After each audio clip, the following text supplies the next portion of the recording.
May mga gabi na mas tahimik kaysa sa dati, at sa katahimikan na yon, may mga lihim na gustong lumabas, mga lihim ng dugo at ng laman.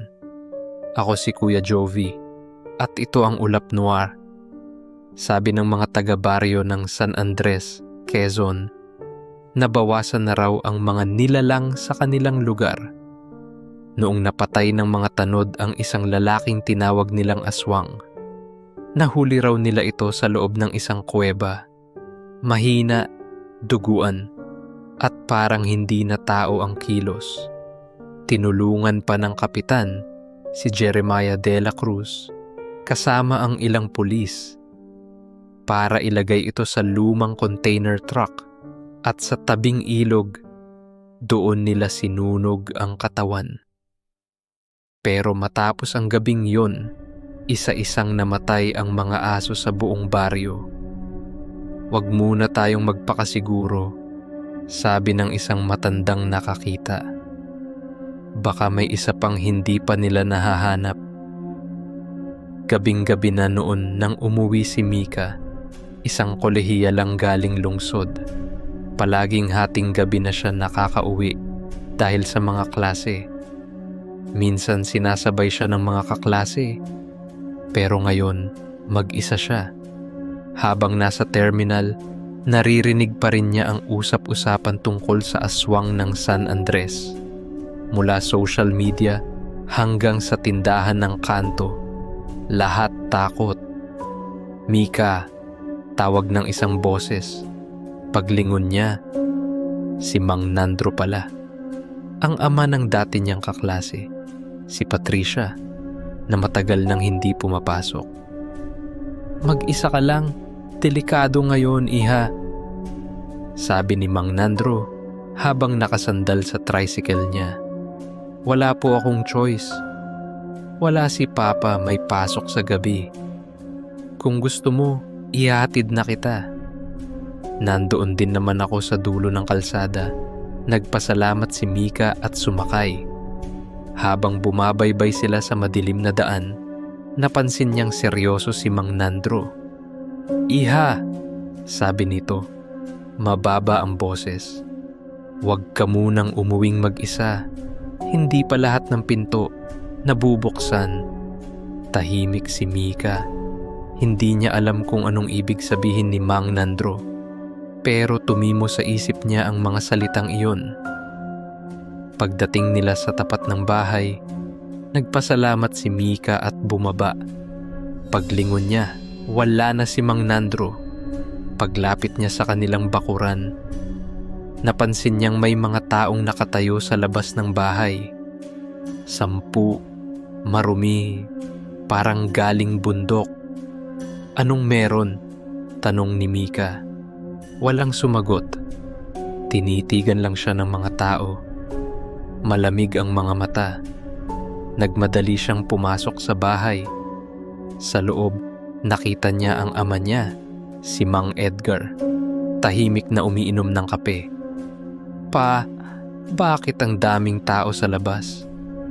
Hindi ko alam, sagot ni Mang Edgar, kalmado. Kanina pa sila dyan. May hinahanap daw silang natitirang aswang. Ha? Tapos ikaw, sinasabi nilang ikaw daw yung... Tumawa si Mang Edgar. Nakita lang nilang allergic ako sa bawang. Ngayon, ako na agad ang halimaw? Pa, hayaan mo na silang kausapin ko. Huwag, sabay pigil niya. Hayaan mo silang maniwala sa gusto nila. Darating ang oras, sila rin ang magbabayad. Kumalma si Mika. Nagpatuloy sila sa hapunan. Pero mula noon, hindi na siya mapakali. Ang mga gabi ng pagbabago. Lumipas ang mga araw. Lalong naging tahimik si Mang Edgar. Hindi na ito nakikisalamuha. At tuwing gabi, nawawala ito. Bumabalik lang pagsapit ng 3:00 ng madaling araw. Minsan, amoy dugo ang mga kamay niya, pero sinasabi lang niyang galing siya sa trabaho. Kinuwento ni Mika ito kay Mang Nandro na nagsimulang magduda. Iha, napansin mo bang nagbago na ang kilos ng tatay mo? Tanong nito. Tahimik si Mika. Ayaw niyang maniwala pero alam niyang may mali. Isang gabi, nagpanggap si Mika na tulog. Nang marinig niyang bumangon si Mang Edgar, agad siyang sumunod. Nakahood siya, nagtatago sa mga puno, hanggang sa nakita niyang lumiko ang ama niya sa madilim na daan, patungo sa dating kuweba kung saan daw sinunog ang aswang, pero nang humakbang siya palabas, may narinig siyang kaluskos. Paglingon niya, wala. Pagbabalik niya ng tingin sa daan, nawala si Mang Edgar. Doon nagsimulang manginig si Mika. Tumakbo siya pauwi. Luhaan, hindi alam kung ano ang totoo. Kinabukasan, pinigilan siya ni Mang Edgar sa pagpasok sa paaralan. Dito ka na lang muna, Mika, sabi nito. Malamig ang boses. Marami pang nakatingin sa atin. Takot si Mika, kaya tumakas siya at nagpunta sa bahay ni Mang Nandro at Patricia. Doon siya pansamantalang tumira. 2 gabi na siyang nakikitulog doon. Habang nag-uusap sila ni Patricia, nakatanggap si Mika ng text mula sa ama. Hindi niya sinagot. Paglaon, tumawag naman si Mang Mando, kaibigan ni Mang Edgar. Hello, si Mika ba ito? Anak ni Edgar? Opo, bakit po?